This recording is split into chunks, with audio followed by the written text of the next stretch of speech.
बच्चों आज atomic structure में एक प्रॉब्लम आती है, उसको हम केमिस्ट्री की उस प्रॉब्लम को हम देखते हैं। PYQ है, ये पास्ट ईयर क्वेश्चन है और हम समझने की कोशिश करते हैं कि इस प्रॉब्लम को कैसे कर सकते हैं। तो एटॉमिक स्ट्रक्चर टॉपिक ये इसमें पूछा है, an element X on emitting an alpha particle what is its new atomic number. एक तत्व X यदि अल्फा कण को त्यागता है तो इसका नया परमाणु क्रमांक क्या होगा। तो किसी भी प्रॉब्लम को आप करना चाहते हैं तो सबसे पहले कॉन्सेप्ट पे फोकस करिए कि इस प्रॉब्लम को करने के लिए कॉन्सेप्ट क्या लगना चाहिए। जब तक कॉन्सेप्ट आपका क्लियर नहीं होगा आप नहीं कर पाएंगे। अब यहाँ आ रहा है अल्फा पार्टिकल, क्लियर। तो देखिए सबसे पहले अल्फा पार्टिकल क्या है। तो कुछ एलिमेंट रेडियो एक्टिव होते हैं, राइट। रेडियो एक्टिव एलिमेंट की टेंडेंसी होती है कि उनका न्यूक्लियस रेडिएशंस को रिलीज करता है, अल्फा, बीटा और गामा। हम आगे जब प्रॉब्लम करेंगे तो बीटा और गामा के बारे में भी बताएंगे, लेकिन अभी हमारे फोकस में अल्फा है तो कॉन्सेप्ट क्लियर होना चाहिए। एक्चुअली अल्फा ये पॉजिटिवली चार्ज है, तो आपका क्लियर होना चाहिए कि अल्फा क्या है। आपका बोलिए पॉजिटिवली चार्ज है।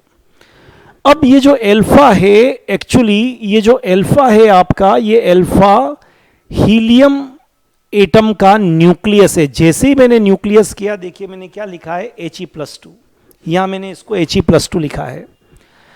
तो हीलियम के अंदर एटॉमिक नंबर तो इसका 2 होता है, मतलब 2 तो प्रोटॉन है, और मास नंबर जो है वो इसका 4 होता है, मतलब 2 प्रोटॉन है और 2 न्यूट्रॉन है। ये हीलियम के अंदर होता है, क्लियर।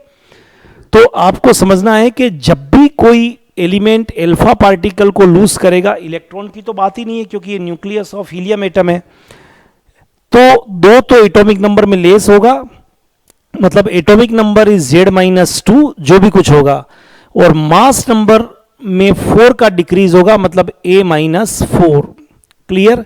ये कॉन्सेप्ट आपका तैयार हो गया कि अगर अल्फा पार्टिकल कोई एलिमेंट अपने अंदर से न्यूक्लियस निकालेगा तो मान के चलिए एटॉमिक नंबर में उसके 2 का डिक्रीज हो जाएगा, कमी हो जाएगी, और मास नंबर में 4 का डिक्रीज हो जाएगा, कमी हो जाएगी। तो इसने एक अल्फा पार्टिकल निकाला है, तो आप मान के चलिए इसका जो करेक्ट आंसर होगा वो आपका कौन सा होगा, Z-2। लेकिन क्या होता है, एक प्रॉब्लम को एक एंगल से देखने पर एक आंसर आता है, दूसरी तरह से चेंज होके भी आंसर चेंज नहीं होते हैं। इसने कहा है कि what happens to the nucleus after emitting an alpha particle. एक नाभिक द्वारा एक अल्फा कण त्यागने पर क्या परिवर्तन होता है। पहले वाले में आपको केवल एटॉमिक नंबर दिया है, लेकिन यहां पर आपसे पूछा है कि क्या चेंज होगा। तो एटॉमिक नंबर में 2 डिक्रीज होगा, मास नंबर में 4 डिक्रीज होगा। Correct answer is D, clear. ये पूछने का तरीका चेंज हो गया। ओके, कहते हैं ना मंजिल को मत चेंज करो, रस्तों को बदलो, क्योंकि रास्ते बदलने से मंजिल पर पहुंच जाते हैं। कई बार एक रास्ता काम नहीं करता है तो दूसरा रास्ता काम करेगा।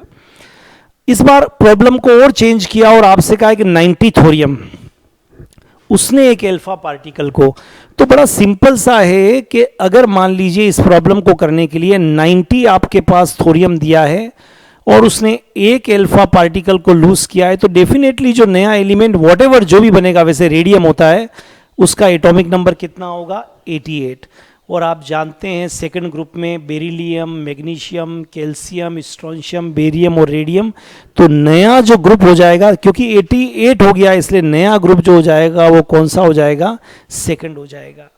तो आप अब किसी इस तरह की अगर एक प्रॉब्लम आती है कि अल्फा पार्टिकल को लूज किया या अल्फा पार्टिकल को आपने डाल दिया, तो आप अच्छी तरह से कर सकते हैं। अब प्रॉब्लम को और चेंज कर सकते हैं। मान लीजिए मैंने चेंज कर दिया, इस बार एक नई प्रॉब्लम मैंने बना दी कि एक एलिमेंट X था, उसका ग्रुप नंबर जो था वो 14 था, वर्ग संख्या 14 थी या 16 थी मान लो।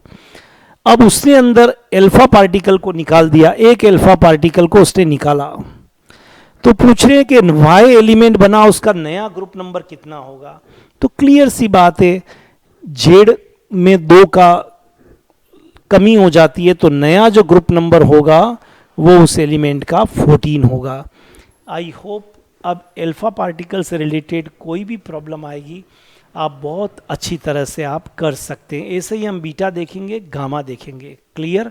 I hope you like this video, और आपको अच्छा लगा हो तो you can share with your friends. इसी तरह की हम प्रॉब्लम्स PYQ की, केमिस्ट्री की और आप वीडियो देखते जाइए। सब्सक्राइब कर लेंगे तो आपको मिलती जाएगी। Thank you so much, all the best, have a great time.